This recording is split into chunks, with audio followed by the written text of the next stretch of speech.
Здравствуйте, дорогие друзья. Начинаем наш Sveiki, brangus draugai. Pradedame mūsų sekmadienį webinarą, kaip visada studijoje Michaelis Laitmanas, Michailas Sinelevičius, Borisas Bedlasakovskis, aš Simonas Sinokūras, Kabalos akademijos dėstytojas. Mūsų sekmadienio webinaras ir jo tema - mūsų pasaulio atsiradimo dvasinės šaknis. Dabar surinkame visus jūsų klausimus, tokius pačius labiausiai, kuriuos užduodate. Ir tada palei juos išrenkame mūsų webinaro temas. Ir taip mūsų žiūri 30 miestų, mūsų vertimas į 22 kalbas. Pradėsime kaip visada jūsų klausimai, kurie bus užduodami tiesioginėme eteryje. Krasnojarskas, Tbilisi. Tie klausimai iš tiesiog neturės neįlėje. Taip, mūsų pasaulio dvasinė šaknis. Dabar pradžiai klausimas. Brangus mokytojau, mokantis kabalą yra vienas toks nuvilintis iššūkis. Ar yra kažkokia paslaptis, sugebanti mums padėti įveikti tą neraštingumą? Ravas, paslaptis yra, kaip tik ji ir padeda įveikti neraštingumą.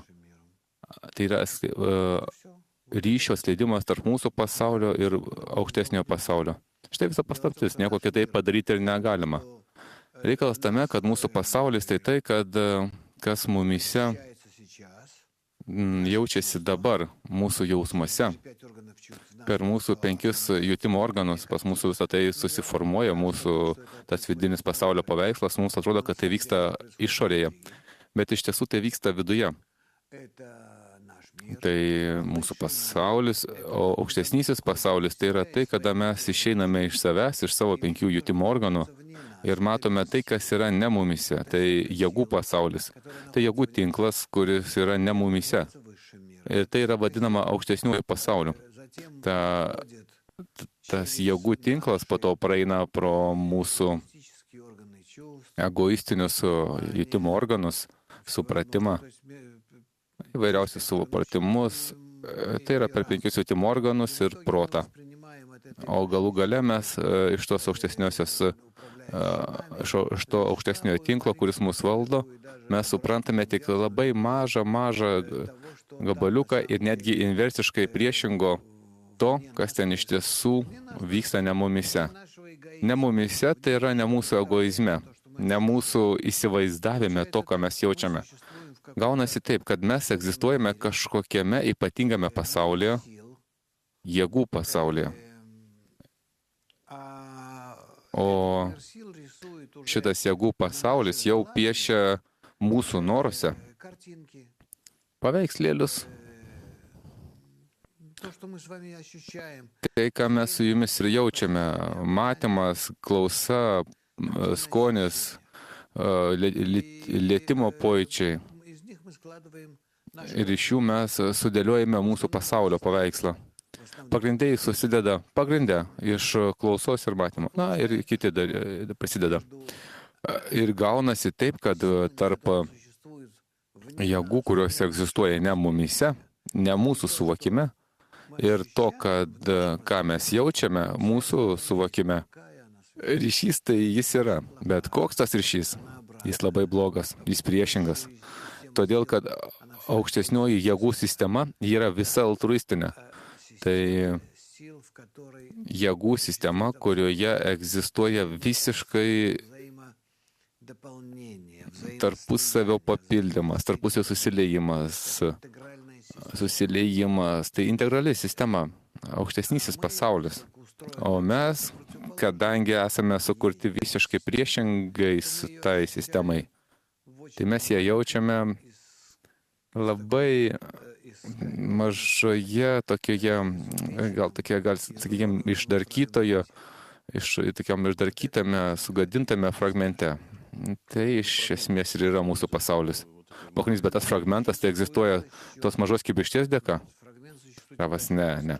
Fragmentas egzistuoja nepriklausomai nuo kibirkšties. Fragmentas egzistuoja ryšio dėka. Vis dėlto tarp to aukštesniojo pasaulio, tų jėgų tinklo ir mūsų egoistinių savybių. Tai yra ryšys, jis toks yra, jis blogas, priešingas, jis invertuotas, jis labai jau, kaip čia pasakius, Jis sudarkytas visų mūsų egoistinių savybių. Bet jis yra.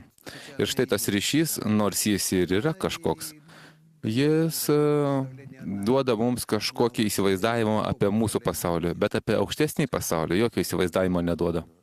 Mokinys, tada prašom, pakomentuokite šitą žinomą pasisakymą, kad nėra žolelės apačioje, virš kurios nebūtų angelo, kuris jas tukstentų ir neverstų jos augti. Ravas iš tiesų taip, viskas, kas mūsų pasaulyje vyksta, viskas vyksta pagal aišku aukštesnio pasaulio poveikį. Bet mes negalime siekti to poveikio. Mes negalime pasakyti, kokia šaknis aukštesnėme pasaulyje, kokia jėga veikia mūsų pasaulyje ir kokį būtent veiksmą ji nori realizuoti. To mes negalime pasakyti, todėl kad mes nematome aukštesnio pasaulio, mes nesuprantame jo programos, jo poveikio mums. Mokinys, visi spėjimai iš apačios jie klaidingi absoliučiai. Ravas, absoliučiai, visiškai nieko nėra. Iš žemesniojo mes galim pasiekti aukštesnį, bet tai pasiekti, jeigu mes palaipsniui tapatinsimės su aukštesnio pasaulio prigimtimi, bet ne kaip kitaip. Mokinys, aš negaliu pasakyti, kad su manim tai įvyko dėl to, kad Ravas ne. Iki to momento, kol tu neatskleidi visos tos sistemos, kompleksinės, to poveikio tau iš viršaus į apačią ir tos sistemos atskleidimas iš apačios į viršų, iki tol nieko neatsitinka. Mokinys, tada, jeigu galima, dar aiškiai suformuokite, prašom šitą šaknies ir šakos dėsnis, kuris egzistuoja. Galite jį suformuoti?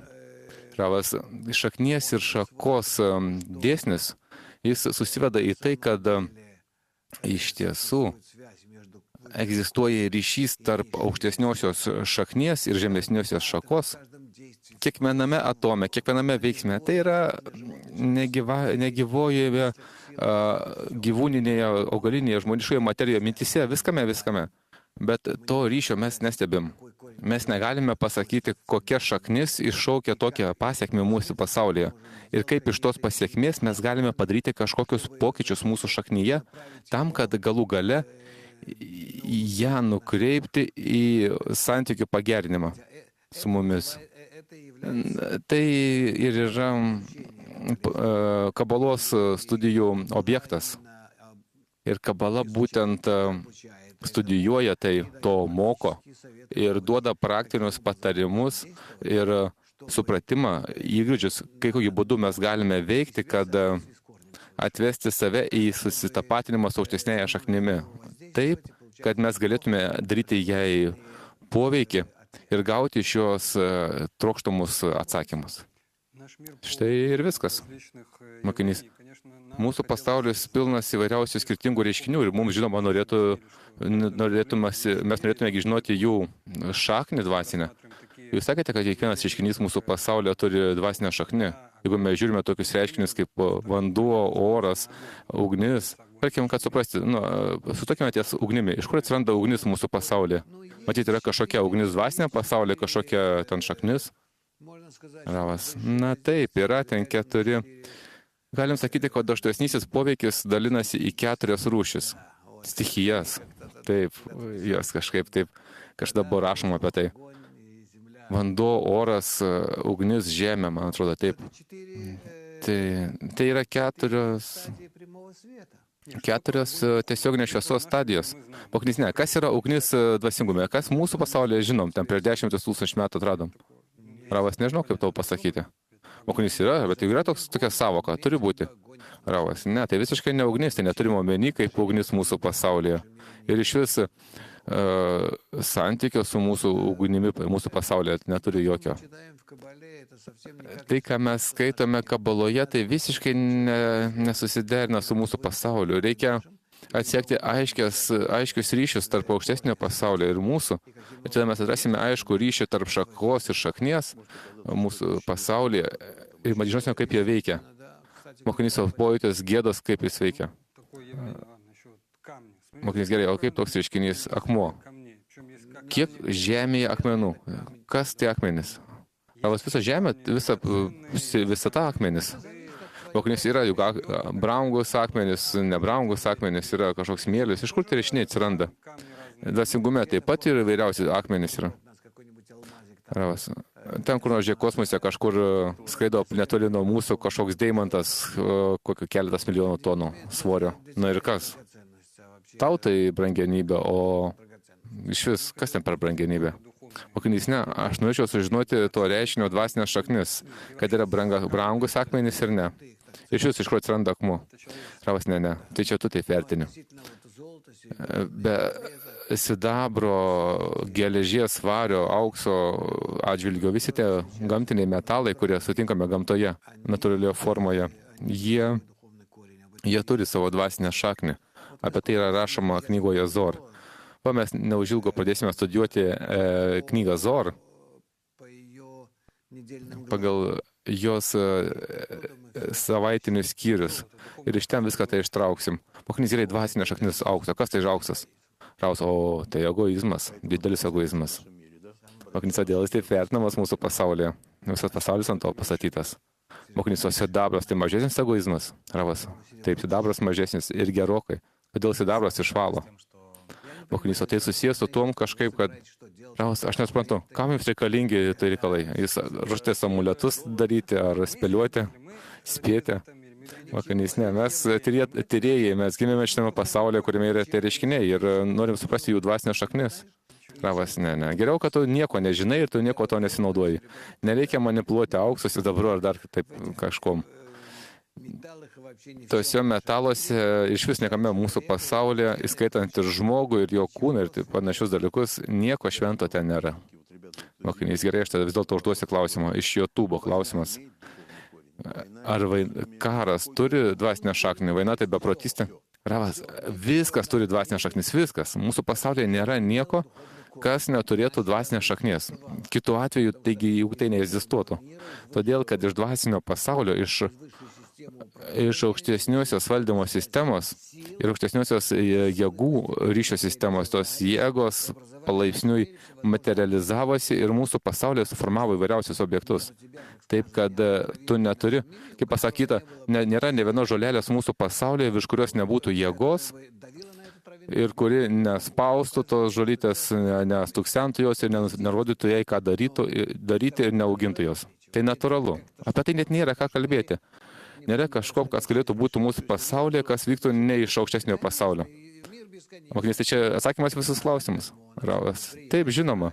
Tai begalybės pasaulis. Adam Kadmonas yra esija, visi pasauliai iki pat mūsų pasaulio.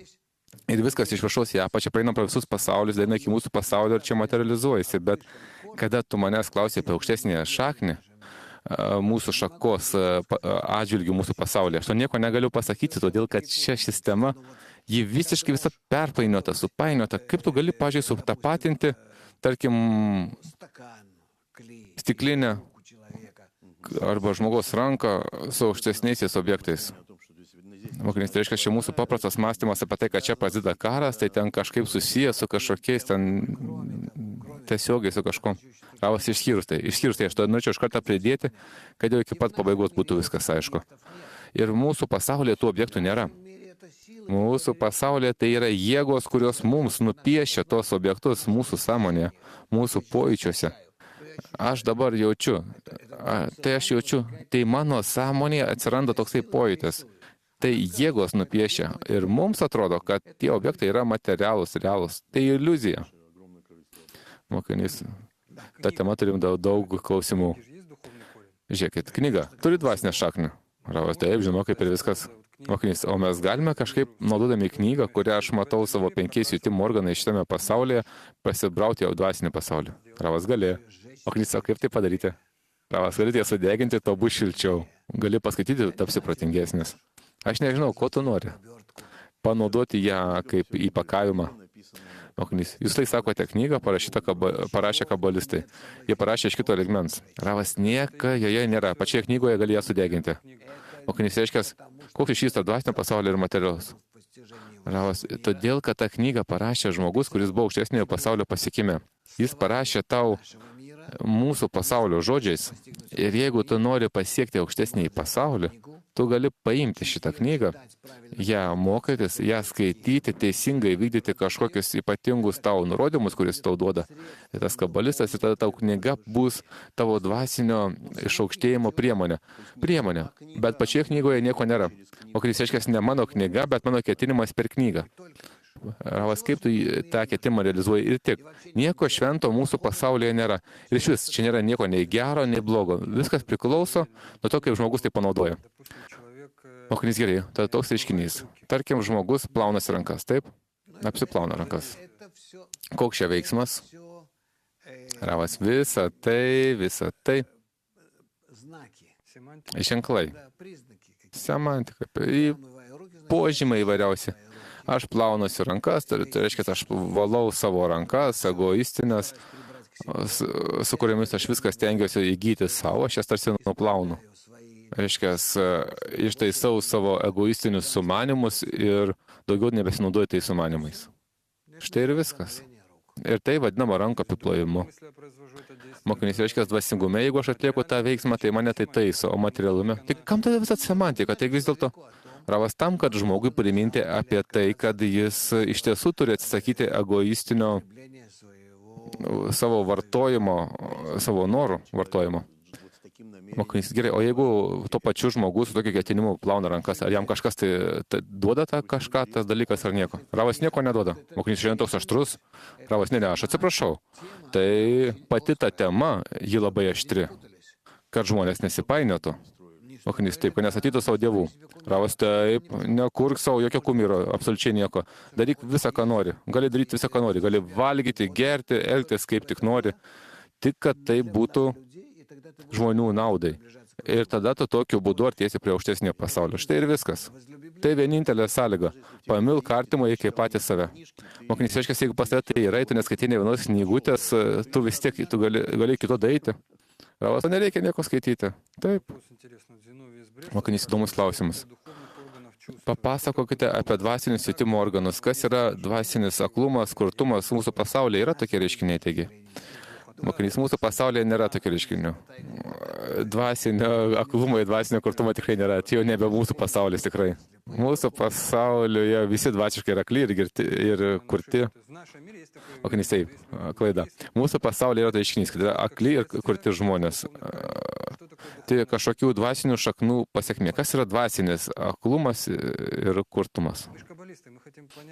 Mes jau kabalistai, mes norime suprasti, kas yra dvasinis pasaulis, mes bandome. Todėl, jeigu mes sužinosime, kas yra dvasinis kurtumas, tai gal tai mums padės.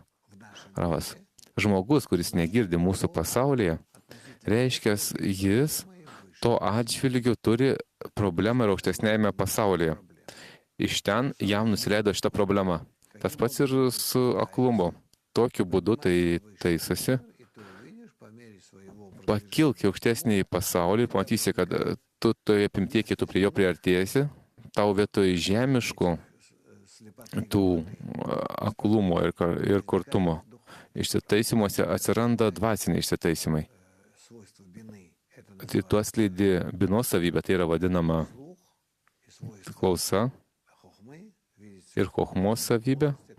Tai išminties šviesa, tai vadinama chochmos šviesa, išminties šviesa, tai reiškia matymas.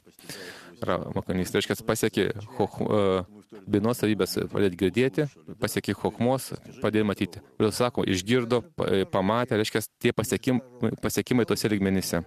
Ravas taip pat įrašo pranašai, aš pamačiau, aš išgirdau, palei savo pasiekimų lygmenį. Mokinys, dažnai užduodamas klausimas. Žmogus jis girdi diapazonį nuo 20 Hz iki 20 000 kHz. Tai viskas, kas žemiau to arba virš 20 kHz, tai dvasingumas. Ravas, ten delfinai girdėjau. Mokinys, o tai ką čia nedvasingumas skaitosi? Ravas, o prie ko čia dvasingumas? Mokinys, kaip viskas, kas aukščiau arba žemiau, viskas, kas ne mūsų jutimo organų ribose, tai ką čia galima sakyti dvasingumas? Ravas, ne. Jūs norite išvesti aiškę paralelę tarp mūsų pasaulio savybių ir jų įvairiausių pokyčių mūsų gyvenimo bėgyje su tom, kas vyks aukštesnėje šaknyje. Nėra tokio, nėra tiesioginio dalyko. Mes čia esame kaip gyvūnai. Ir yra panašumas su tom, kaip tas gyvūnas buvo sukurtas. Kokiu būdu jis mūsų pasaulyje vystosi ir kas su juo vyksta, tai jau visiškai nėra susiję su aukštesnių jėgų valdymu. Mokinys, bet jau kažkas apsprendė, ta pati gamta ar kūrėjas, kas sako, kad jį nusprendė, kad žmogus girdės tokiame diapazone ir nedaugiau ir nemažiau. Tik tam yra dvasinė šaknis. Matyt, ir dvasingume taip pat žmogus girdi kažkokiame apribotame diapazone. Ravas, nes čia yra daug lygmenų, nuo 0 iki begalybės. Priklauso nuo laiptelio. Yra 125 laipteliai, priklauso nuo to, kur jis yra. Jo matymas, klausa, lytėjimas, skonis, dvasinė, jie visi tarpusai susiję. Tai yra, jie vystosi viename akorde, harmonijoje. Sergejus klausėmės, daug dėmesio skiriame Mako Online mokiniams. Mokinys iš Mako Online klausė, kokios dvasinės šaknys yra hebrajų abėcelės ir kitų kalbų abėcelių.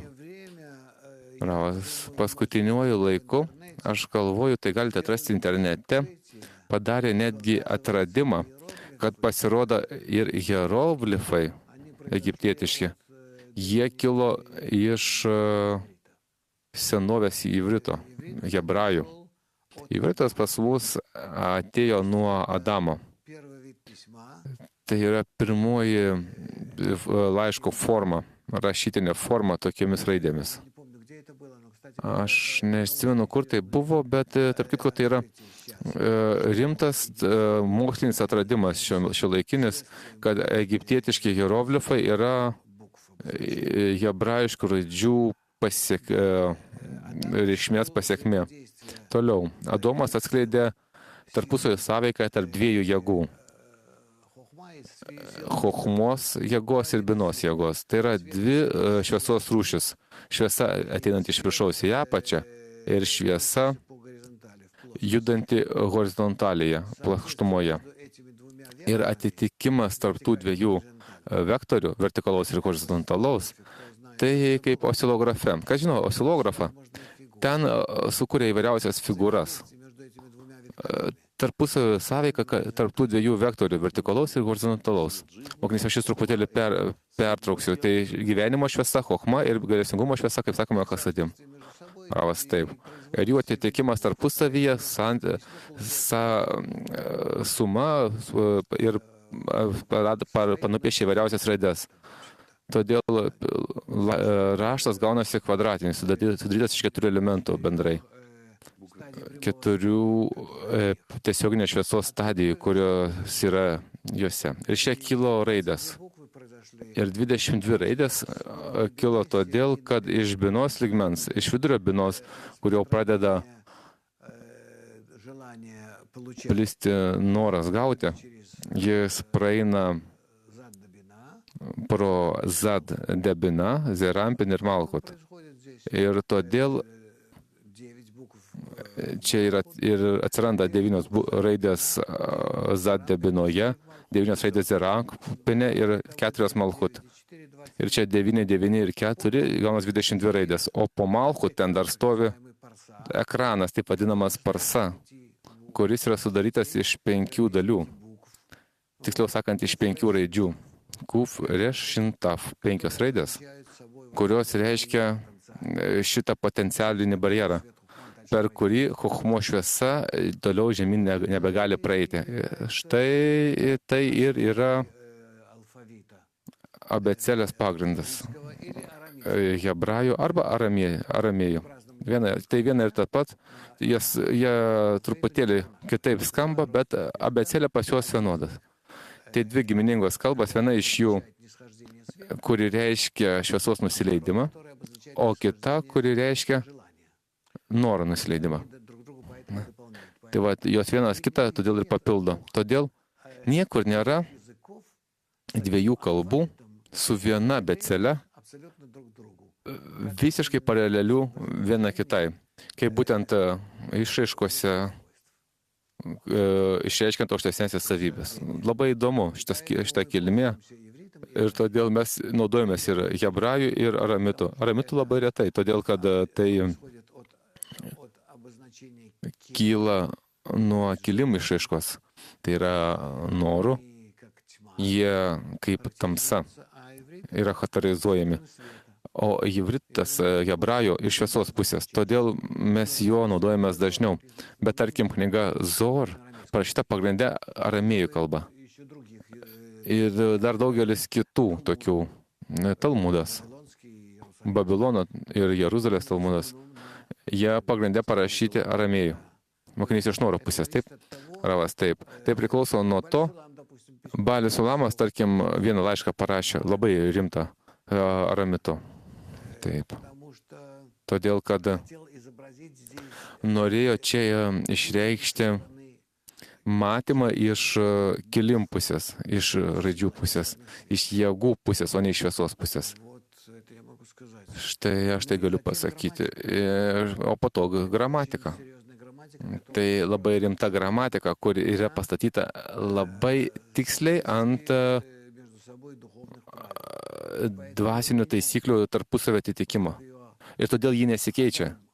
Va kaip Adomas ją atskleidė maždaug prieš 6000 metų. Ir po šią dieną ji ta pati. Todėl aš galiu atversti knygą, kurie yra, tarkim, 4000 metų. Tarkim, kaip knyga, Abromo knyga, sukūrimo knyga. Arba 3000 metų Toros knyga. Arba dar ten kokios nors knygos. Arba knygos, kurios parašytos ten prieš 1500, prieš 1000 metų. Na, visos istorijos tekmėje. Jeigu tai yra knyga parašyta aramėjų arba hebrajų kalbomis, todėl aš galiu ramiai jomis naudotis. Jas skaitau ir suprantu jas. Ir jeigu mes šiandien sutiktume kokį nors žmogų, tarkim, 3000 metų senumą, oho, kaip mes jo sugebėtume pakalbėti. Mes jį paimtume už krūtinės, kaip kokį didelį kabalistą, ir pradėtume jį purtyti, kad jis mums viską papasakotų. Ir jūs suprastumėte jo kalbą. Taip sakant, pas mus viskas būtų normalu. Tai yra, nebūtų jokių problemų su tarpusavio supratimu vienas kito, niekaip. Tai ir yra apskritai ta unikali kalbos būsena. Todėl, kad ta kalba, jie iš aukštesnių veiksmų išreiškimui hebrajų. Įdomu dar, kad čia nėra priebalsių, balsių. Taip, labai įdomu, kad nėra balsių. Tai yra labai naudinga rašyti hebrajų ivritu, todėl, kad pirmą kartą, jeigu tu esi moksleivis, tai tu dvigubai mažiau suklysti. Taip, iš vienos pusės. O iš kitos pusės, tai 30% yra mažesnis knygos apimtis. Tai ten turime omeny kokią nors spausdinimą, dar kažkas. Balsiai pasitraukia, tai mažiausiai 30% taupom. Mokinys įsidai, jeigu pasižiūri dabar į dabartinės knygas ir galvoja, to pašalinti raidės ar ne. O tu, pažiūrėjau, dabar už tos raidės gauni papildomus pinigus, o dabar 30% įvritų paėmė ir sutrumpino. Ravas, taip. Pirma, mokinys tai, kad čia tuščių dalykų nerašyti. Balis Lamas sakė, kad knygos spausdinimas pagimdė įvairiausių tokių, kad spausdina knygas bergždžias. O senais laikais buvo knygos spausdinamas tik tais rimtos, nes buvo reikalingi dideli pinigai, kad išleisti knygą. Taip, o išskyrus tai, tekstai tai yra tekstai ypatingai, juose egzistuoja paslėpti ženklai tuose tekstuose, todėl kad yra vietoj balsių yra taškai. Taip pat yra ženkliukai, kurie reiškia toną, dainavimą.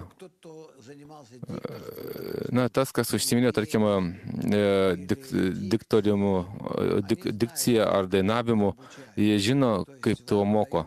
Tai yra, jums duoda sakinį ir jūs turite jį pasakyti.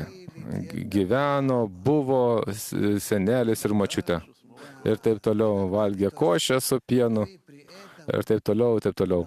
Tai va, jūs tai sakydami turite save teisingai išreikšti, o dvasiniai tekstai, jie reikalauja ypatingos išraiškos. Todėl, kad kai tu sakai dvasinius tekstus, tu dar juos sakai 5 balsinio aparato dalimis. Tai dantis, gomurys, liežuvis, gerklė. Ir priklausomai nuo to, tu privalai ištarti tos žodžius. Ir su tam tikra intonacija, tam tikra ritmu, teisingu. Ir viskas tik tada teisingai gaunasi teisingas tekstas. Gerai, kodėl aš tai noriu pasakyti? Mums tai iš principo nereikia, bet tik tam, kad abėcėlėje visa tai yra įrašyta. Visiškai visa tai įrašyta. O dar netgi daugiau, kas įdomu, pačioje abėcėlėje nenumatyta nei taškų, nei kablelių, jokių ženkliukų, tokių. Nieko nėra numatyta, nieko. Bet kada tu skaitai su teisinga intonacija, tai tau nereikia jokių ten taškų, jokių nuorodų, nieko. Tu viską labai teisingai ištari, viskas suprantamai.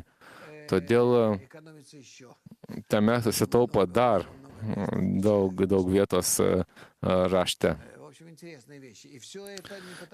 Įdomus dalykai. Ir visa tai ne dėl to, kad žmonės taip sugalvojo, o todėl, kad tai yra atitinkamai su tomis aukštesniosiomis jėgomis, kurios nusileidžia į mūsų pasaulį ir mūsų pasaulyje jos sukuria tokius, kaip čia pasakyti, tai ne signalai, kaip čia tai ženklas. Tokius ženklus. Todėl, kad raidė iš tiesų tai nėra raidė, o tai yra ženklas. Hebrajų kalboje tai yra sakoma ženklas. Ot. Tai yra, kaip kažkas panašaus kaip hieroglifas. Tai yra labai jau daug dedamųjų raidėje. Ji labai daug reiškia savybių. Išreiškia daug savybių. Ir todėl požiūris į tekstą jis ypatingas. O keisti nieko negalima. Va, jeigu jūs panorėsite ką nors išsigalvoti ir pakeisti kalboje, tai jums to nieks neleis. Ir tai bus, visiškai niekaip nepriimtina. Tai yra, mes matome, kiek senovės prancūzų, viduramžių ir taip toliau skiriasi nuo dabartinio naujo prancūzų kalbų. Visose kalbose taip, o čia jokių pokyčių nėra. O kai nauji žodžiai atsiranda, ravas atsiranda nauji žodžiai, todėl kad tų žodžių nėra dvasinėje šaknyje. Tai įvairiausi dviračiai, lėktuvai, garvežiai ir taip toliau. Kas dar? Kompiuteriai, televizoriai, taip toliau. Čia reikia išradinėti, tokį būdu kažkaip kaip juos išreikšti. Įprastai tai yra paimta užsienio žodis ir koks jis yra ir viskas. Mokinisto patys svarbiausi žodžiai širdis, tai visa tai. Ravas taip, kas natūraliu būdu egzistuoja mūsų pasaulyje, tai jie turi savo dvasinę šaknį, todėl pas juos jų pavadinimai labai tikslus ir parašyti. Mokinys giliai klausimas truputėlį kita tema. Jūs tikriausiai žinote, kad dvasinėme pasaulyje yra angelai. Taip? O mūsų pasaulyje yra gyvūnai. Taip, aš tai suprantu, taip. Yra atitikimas tarp angelų ir gyvūnų mūsų pasaulyje. Tarkim, toks reiškinys kaip šuo, tarkim, žmogaus draugas. Ar pas kabalistą yra koks nors angelas, su kuriuo jis, tarkim, draugauja? Na, aš suprantu, tai jėga kažkokia, bet va taip, kuri... Bet tai ne šiaip savo mūsų pasaulyje yra toks kaip šuo. Būtent šuo. Ravas viskas, kas yra dvasinėme pasaulyje, yra projektuojama į mūsų pasaulį. Ir be abejo, be jokios abejonės. Žinoma, reiškia šuo, natūraliai kaip ir visi gyvūnai, kurie egzistuoja mūsų pasaulyje, jie turi savo dvasinę šaknį, taip pat kaip ir žmogus. O ką tom tu nori pasakyti? Kurie iš jų arčiau, kurie toliau? Mokinys, tarkim, laukiniai gyvūnai ir naminiai. Tarkim, taip yra ir jėgos dvasingume, kurios yra arčiau žmogaus ir toliau. Tai teisingai, tai aš teisingai suprantu. Ravas ką? Mokinys, ką taip paprastai, kaip tai panaudoti. Ravas yra artimesnės sielos, jėgos siela ir tolimesnės. Dvasinėme pasaulyje yra siela ir supančios jėgos. Mūsų pasaulyje yra žmogaus kūnas ir jį supantis įvairiausiai kiti kūnai. Mokinys savo užtenka kabalistui, tarkim, mūsų pasaulyje tiek įvairiausių reiškinių, gyvūnų, o ten tik vienos jėgos. Ar jam nėra nuobodu? Ar nėra per daug primityvu? Ravas, man atrodo, šuo mūsų pasaulyje daug labiau primityvus, mūsų pasaulyje jos dvasinė šaknis. Mokinys, bet šuo vis tiek mėlesnis nei kažkokia jėga. Ravas, ne, tu paprasčiausiai nežinai. Tai visiškai neteisinga. Tai neteisingai. Tai daug rimčiau. Reikalas yra tame, kad bet kuri dvasinė šaknis atsispindi savo dvasinėje žemiškoje šakoje tiesiog pačiu minimaliausiu būdu. Taip pat kaip ir dvasinis žmogus atsispindi dvasinėme šiame pasaulio žmoguje. Kas yra pas mūsų pasaulio žmoguje iš dvasinio vaizdinio, iš dvasinio žmogaus? Beveik nieko. Tik tais gal punktyrinė linija iš mūsų į tą žmogų. Jums reikia viską tai praeiti. Mokinys, o ką reiškia, kad žmogus sukurtas pagal vaizdinį ir panašumą? Ravas, palei vaizdinį ir panašumą sukūriau žmogų, tai ne mūsų žmogų, tai ne mes, o tai dvasinis žmogus. Viskas, kas yra sakoma Toroje, Biblijoje, viskas ten yra kalbama tik apie dvasinį pasaulį, apie aukštesnį pasaulį, apie mūsų pasaulį niekaip nėra kalbama. Nė vienu žodžiu. Tora nekalba apie mūsų pasaulį. O tai reiškia, čia yra kalbama apie Adomą, apie panašų. Ravas, Adomas tai yra siela, bendra siela, kurią sukūrė šviesa, aukštesnioji jėga, davimo savybė, davimo ir meilės, sukūrė tokį klį, tokį norą, kurį pavadino Adomas, pagal jo tikslą, kad jis turi pasiekti panašumą su kūrėju. O reiškia, papildomai mes dar kalbėjome apie jėgas. Mūsų pasaulyje pradeda pasireikšti tokios jėgos, kurios tarsi ir nesimaterializuoja. Ten tokios kaip bangos, elektra. Apie ką tai kalba? Ravas, dvasingume taip pat. Zorė, tu mes greitai padėsime mokytis. Knyga Zor iš vis nuo pradžio iki galo. Mes tada paskudėsim ir pamatysim, kad yra daug paaiškinimų, kas tai yra elektra. Mokinys, tai tos jėgos artimesnės dvasingumui, taip gaunasi, kadangi jos nesimaterializavo. Rava, jos jos gal abstraktesnės, gal ne labiau arčiau dvasingumo, bet labiau abstrakčios, galim taip pasakyti. Mokinys, gerai, o kaip paprašomi dvasiniai organai? Kūno organai, dantis arba tokie reiškiniai kaip ašaras. Viskas, kas egzistuoja aukštesnėme pasaulyje, tai duoda kažkokį reiškinį mūsų pasaulyje. Mokinys, o kaip pasireiškia ašaras? Ravas, ašaros pasireiškia kaip žmogaus savybių perteklius, kurių jis negali panaudoti teisingai. Todėl jos ir pasireiškia kaip perteklius iš organizmų. Todėl, kad jis negali jų perdaryti į gerus, teisingus veiksmus. O mokinys 32 dantis. Ravas, 32 dantis, tai natūraliai 32 lygmenis išminties praplėtime.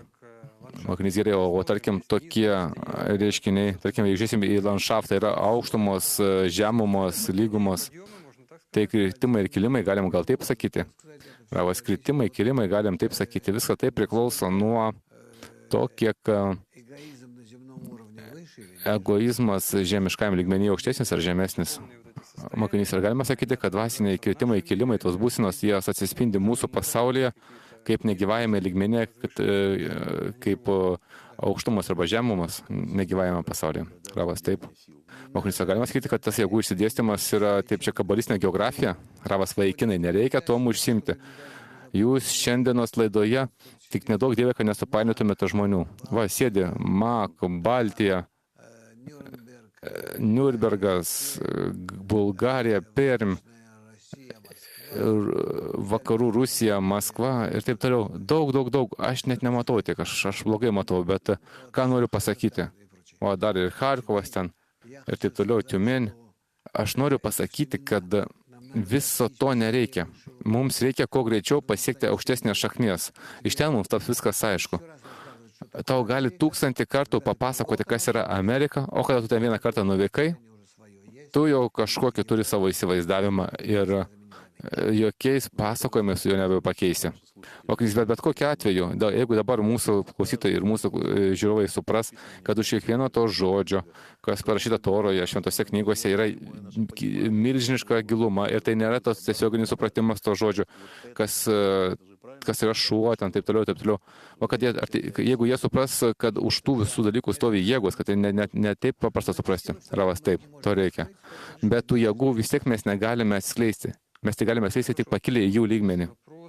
Mokinys, gerai, tada toks klausimas iš Mak. Igoris klausė, didelis klausimas, bet aš tik pabaigą. Burtai ir mistika. Ar tokie dalykai yra dvasingume? Ar čia šaknis? Nes mūsų pasaulyje tai labai stipriai išsivystęs, tai buvo.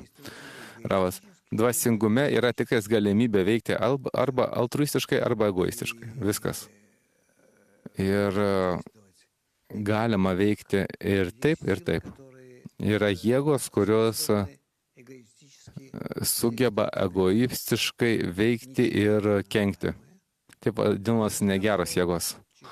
Ir yra priešingai geros jėgos, kurios sugeba taisyti, padėti, mylėti.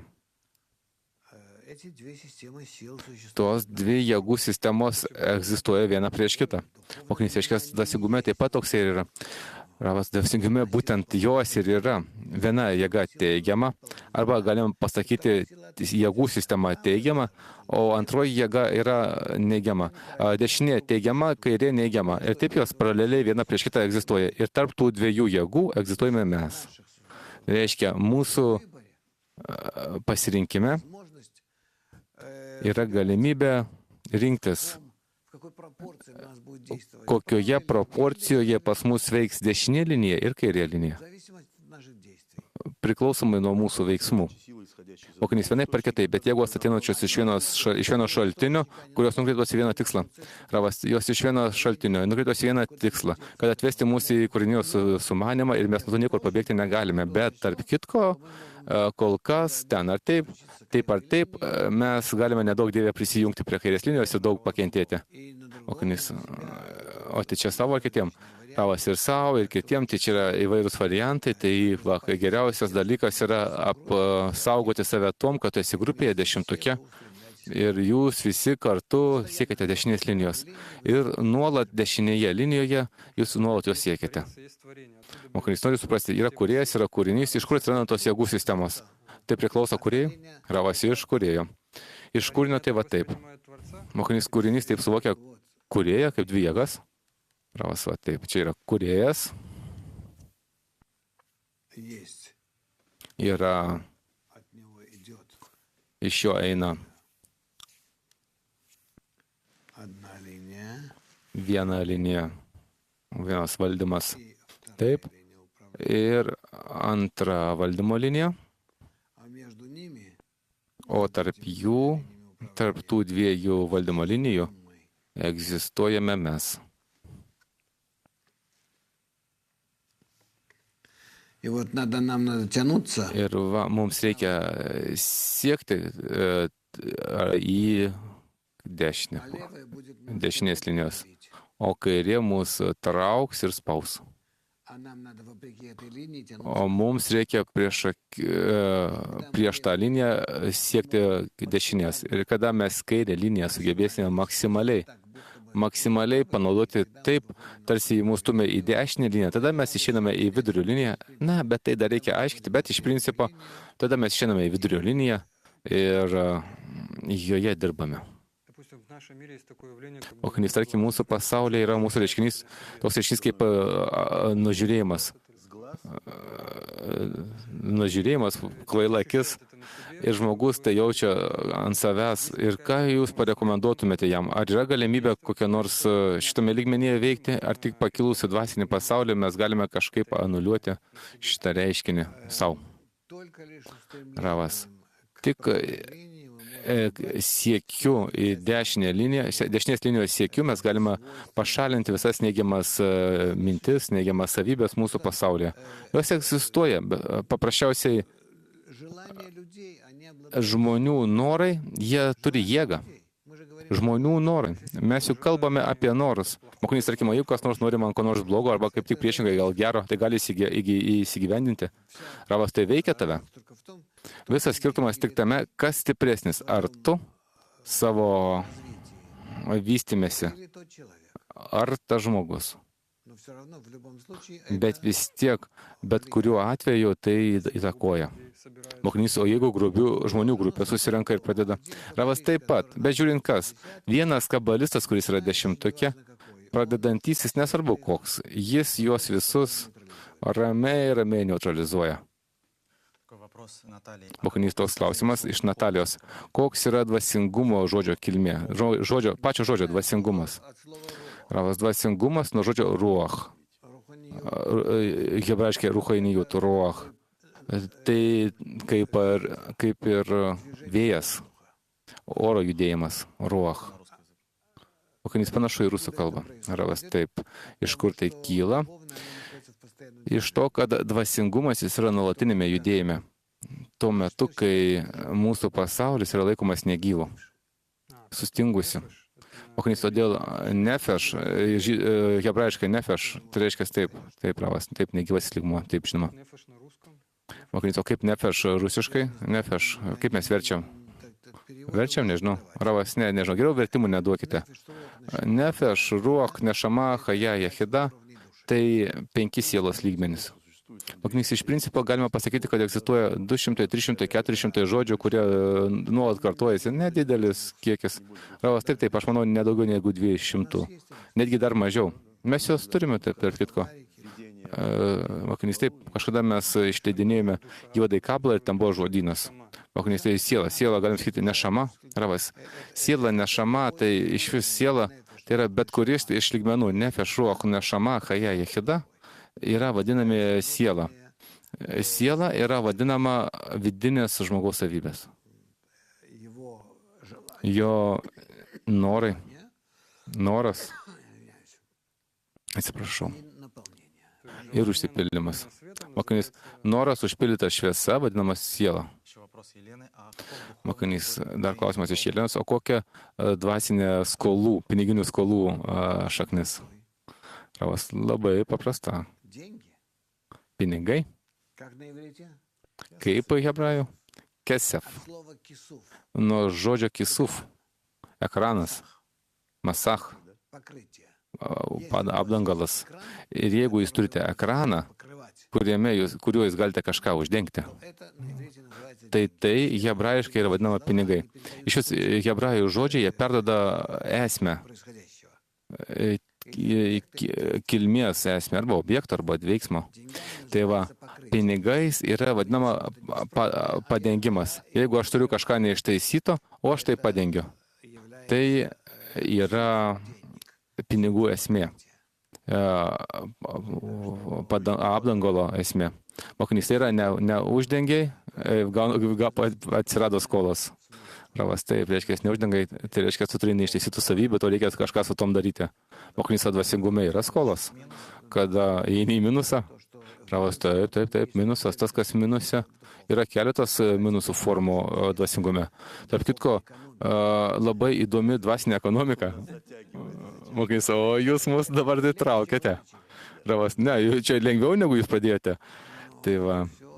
Bet tai visa tai pastatyta ant ekrano, ant šviesos atspindėjimo, ant gavimo, vardant savęs, nevardant savęs. Ir tai viskas, ką mes praktiškai su jumis praeiname. Mokinys, ir skolas reikia gražinti vis dėlto. Ravas, skolos, vyksta ir skolų nurašymas. Kartą per 7 metus ir kartą per 50 metų. Vyksta skolų nurašymas. Mokinys, o gražinti reikia su procentais. Ravas, ne, procentų nėra. Yra ne procentai, o ypatinga mokesčio forma. Sudėtingas procentas, bet tai ne tas procentas, kuris yra banke. Tai ne, gal mes dabar tai neįeikime.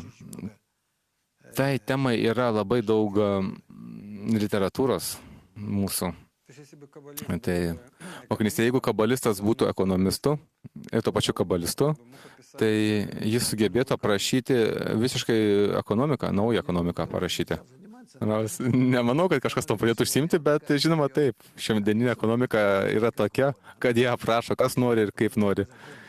Netgi veikia ne pagal įstatymus. Jeigu mes darytume viską pagal įstatymus, o pagal įstatymus tai kaip? Tai yra noras gauti cimcumas, masachas, orchozer, atspindėta šviesa. Kiek gali gauti, kiek negali. Kiek tu duodi, kiek ne. Kiek tu gautum ir kiek tu galėtum gauti, jeigu tu tai atiduotum kitam ir jis tai daro ir taip toliau. Tai yra čia pasisveria tavo teigiamos ir tavo neigiamos tavo neigiami ir teigiami veiksmai.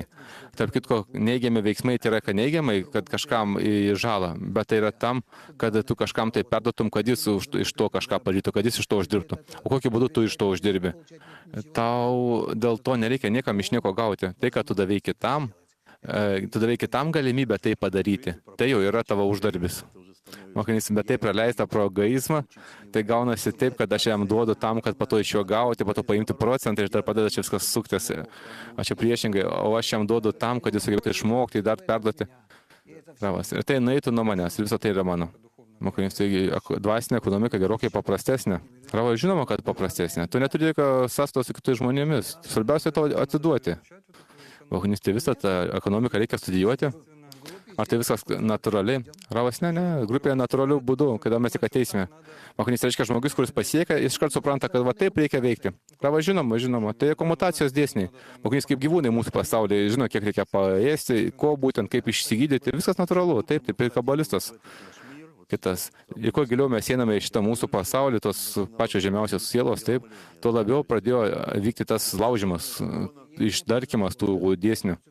Ravas, viskas pasikeitė, taip, įvyko sudažimas ir visiškai jis viską pakeitė. Atsirado priešingai neigiamų jėgų valdžia, kur čia visokie procentai, spaudimai, vis daugiau ir daugiau, bankai, tie plėšikai, taip, vagystės vietoj davimo ir taip toliau ir taip toliau. Jurijus iš Kijevo klausia, pas Rabašą skaičiau, kad laiko ištempimas pagal dvasinį šaknį tai yra klipot. Kas yra tas laiko ištempimas? Ravas, esmė tame, kad laiko neegzistuoja. Viskas, ką mes darome šiuo laiko momentu, tai jau iš anksto viskas aprašyta ir viskas žinoma. Tarp kitko, egzistuoja kaip ir judėjimas tiesia kryptimi iš praeities į ateitį. Taip ir judėjimas priešinga kryptimi iš ateities į praeitį. Tai yra iš principo, mes ateityje galime keisti praeitį. Tai, kaip mes pripratę mūsų pasaulyje keisti iš praeities ateitį. Tai visiškai tarpusavėje susiję ir vienas kitą pakeičiantis į abi pusės tekantis procesai. Fizikoje yra tokia savoka, kad jeigu dabar mes renkamės kokiu būdu matuoti, tarkim, arba elektroną, arba bangą, tai iš anksto mes tom apsprendžiame, ar tas procesas bus banga ar elektronas. Tai yra, aš dabar, rinkdamasis prietaisą, kuriuo aš matuosiu, o ta niekinga ta dalelė, velnio, jau iš anksto žino, jau iš praeities, mane ateityje, kokiu būdu aš pagalvosiu ir tokiu būdu save perdaro ir aš ją tada pamatuoju. Arba kaip banga, arba kaip dalelė. Tai va, kabaloje paprastai veiksmuose tai vyksta. Jevgenija klausia, kokia tingulio dvasinė šaknis, kad jeigu neturi jėgų, tingulys tai nuostabi savybė. Aš jums labai patariu, tingėkite kuo labiau ir badysite mažiau kvailysčių. Reikalas yra tame, kad tingumas tai yra netingumas. Tai yra teisingas pasverimas, kidajut, kaip pasakyti. Svarba, būtinybė, teisingas pasverimas būtinybės to poelgio. Mokinys, tai, o jeigu net neturiu jėgų daryti kažkas man būtiniausia ir svarbiausia. Ravas, o tai man po to vėliau darosi tai jau ir nesvarbu, ir nebūtina, ir gerai, kad aš ir tingėjau. Todėl ir pasakyta, kad tai yra, kad sėdėk, nieko nedaryk, kad tai yra vertingiau. Galvok, skaityk. Savo viduje stenkis visą tai suvokti. Va, tai tam tu ir gimėjai, o ne dėl to, kad daryti labai daug fizinių judesių. Iš to mūsų pasaulis ir labiau užsiteršia. Mokinys, sakykite, įdomus klausimas. Viktorija klausia, aš jau išversiu savo kalbą, pasakysiu. Kūrėjas jis vienas, vienintelis, taip? Kodėl jo atspindys mūsų pasaulyje pasireiškia kaip tiek daug įvairiausių skirtingų jėgų? Kodėl ne kaip viena jėga? Ravas, ne. Yra dvi jėgos. Kūrėjo jėga tai yra davimo savybė ir priešinga jam savybė, kurią jis sukūrė, kuri yra vadinama kūriniu, tai yra gavimo savybė. Tik tos dvi jėgos ir egzistuoja. Visi kiti dalykai, tai įvairiausios emanacijos, įvairiausios formų pasikeitimai tų dviejų jėgų. Mokinys, tai galima sakyti, kad tų dviejų kombinacija viskas sukuria? Ravas, taip, išskyrus tų dviejų jėgų daugiau niekas neegzistuoja. Tai pliusas ir minusas. Mokinys, o humoras yra dvasingume? Ravas, humoras? Kabalistai iš vis labai mėgsta humorą. Mokinys, o kas yra humoras dvasingume? Ravas, humoras dvasingume, tai kada protas aptinka ypatingą neracionalų išėjimą tame lygmenyje, kuris yra, kada atranda kažką virš racionalumo, tikėjimą virš žinojimo. Tai tada ir gaunasi labai geras anekdotas, humoras, labai įdomus toksai išėjimas. Mokinys reiškia susijungia nesusijungiantis dalykai. O kaip vadinasi čia? Kaip kažkoks proto blyksnis, prašviesėjimas. Tai tikėjimas ir žinojimo, kada tu pakyli virš savo ypatingo mąstymo, savo dabartinio mąstymo, virš tokio mechaninio. Tada atsiranda ir tas humoras. Todėl humoristai, geri anekdotai, visi tie įdomus tokie pasakojimai, aštrus, tokie, jie visi labai yra gerbiami pas kabalistus. Mokinys, talentų dvasinė šaknis, kame yra? Olga klausė iš Hamburgo. Ravas, talentas, tai žiūrint, koks talentas. Jeigu tai mokslininkas, jeigu tai rašytojas, tai taip, net nežinau. Tai yra talentas, tai iš principo ypatingas savo polinkių pritaikymas. Mokinys nori paklausti, o kam duoti žmogui talentai? Toks klausimas, iš čia kylantis. Ravas, negali būti visi žmonės vienodi, visi žmonės yra skirtingi, kiekvienas turi, tarkim, aš sakyčiau, savo talentą, jis paprasčiausiai tik jo neatskleidžia, jis jį netgi galbūt ir nužudo, pamiršta, o iš tikrųjų pas kiekvieną yra savo ypatingas talentas ir jeigu mes teisingai auklėsime žmonės, tada kiekviename atsiskleis kažkas tokio ypatingo, kurio niekame daugiau nėra. Ir tada iš tiesų žmogus tuom bus panašus į kūrėją. Būtent patame savo ypatingame taške. Mokinys, reiškia, talentai duoti būtent, kad ateiti prie panašumo. Ravas, taip. Mokinys, gerai, ir pradėjom šnekėti apie lygybę. Lygybė, toks reiškinys mūsų pasaulyje, dėl ko žmonės pastoviai kovoja. Ravas, kvailystė. Jokios lygybės niekur būti negali. Lygybė gali būti tik kūrėjo atžvilgiu. Todėl, kad jo atžvilgiu mes visi esame lygus. Kaip visi vaikai mamos atžvilgiu. Mokinys, o kuom žmonės lygus? Ravas, kūrėjo atžvilgiu. Vienas kito atžvilgiu mes visi skirtingi. Mes negalime savęs netgi sulyginti. Koks tu, koks aš ir kome yra skirtumas tarp mūsų. Mes tiesiog esame visiškai skirtingi. Ir nėra jokios bendros liniuotės, pagal ką mes turėtume lyginti. Čia tik tada, jeigu mes ateiname pas kūrėją ir prieš jį mes jungiamės ir tenais mes tampame lygus visi prieš jį. Mokinys, ar galime pasakyti, kad mūsų visi siekiai jam lygus? Ravas, ne. Siekiai pas mūsų taip pat nelygus, bet palaipsniui išsilygina. Mokinys, aš nesuprantu, kuom pasireiškia tas kūrėjo atžvilgiu. Kas tas atžvilgiu? Ravas, todėl, kad tai ir mūsų šaknis ir todėl mes iš jų esame sukurti visiškai lygus. Mokinys, tai sakyčiau, siekiai. Siekiai, tai sako, taip pat net nelygus. Ravas, ne. Kelyje ne. Tik tais pasiekime, kada mes jau jį pasiekime. Mokinys reiškia galimybėse. Reiškia, kad pas kiekvieną yra vienodas galimybės, nepriklausomai nuo jo talentų, jėgų, kurios jam duotas lygus. Ravas, ne, irgi nelygius. Irgi, iš kur? Mano mokiniai ten, tarkim, yra skirtingi. Aš tikiuosi, kad jie bus didesni nei aš, bet jie yra ir mažesni, ar visokie yra. Yra ir skirtingi žmonės. Tik tais kūrėjo atžvilgiu mes įgyjame lygybę. O iki tol mes visiškai nelygus. O kada pasiekime jį, tampame lygiais vergais. Mokinys, jūs tokias frazes mėtote, norite iškart pratesti. Ravas, to vergovė visi vienodi. Mokinys, ką, vėl grįžime į vergovinę santvarką? Ravas, taip. Kada tu paklūsti aukštesnei sistemai, įjungdamas save į ją teisingų būdų, taip, tada ta būsena, ji iš principo yra vadinama vergovė. bet tai su milžinišku įkvėpimu, su dainavimu. Mokinys mes šiandien taip pat egoizmo valdžioje su didžiuliu įkvėpimu save pildom. Ravas. Mes jau persivalgėm, man atrodo. Mokinys. Pažymėsime dar vieną momentą, kad šiandien Rostove Andono yra mūsų atstovas, atsidara susitikimų ciklas, Vorė pamojok rankytėm, jums sėkmės ir jūsų palinkėjimas savaitė. Ravas, mano palinkėjimas savaitė, kad jūs pradėtumėte ruoštis kongresui Italijoje, po 3 savaičių, man atrodo, ten turėtų būti, ir aš tikiuosi, kad tenais jis bus labai sėkmingas kongresas. Grupė pikta, grupė rimta, grupė tokia kovinė, kuri nuolat griaužiasi ir jungiasi. Aš tikiuosi, kad tai mums ir duos sekantį laiptelį po Almatos kongreso. Ir po Romos mes dar bus pas mus kiti kongresai. Mes susitikinėsime tarpusavyje ir aš tikiuosi pamatyti jūs tuose kongresuose. Ir sėkmės jums viskame. Uždavinėkite klausimus, verskite mūsų draugus, kad jie ruoštų rimtas, geras temas, kurios būtent jūsų domina. Iki susitikimo apkabinu visus jūs. Sėkmės visiems.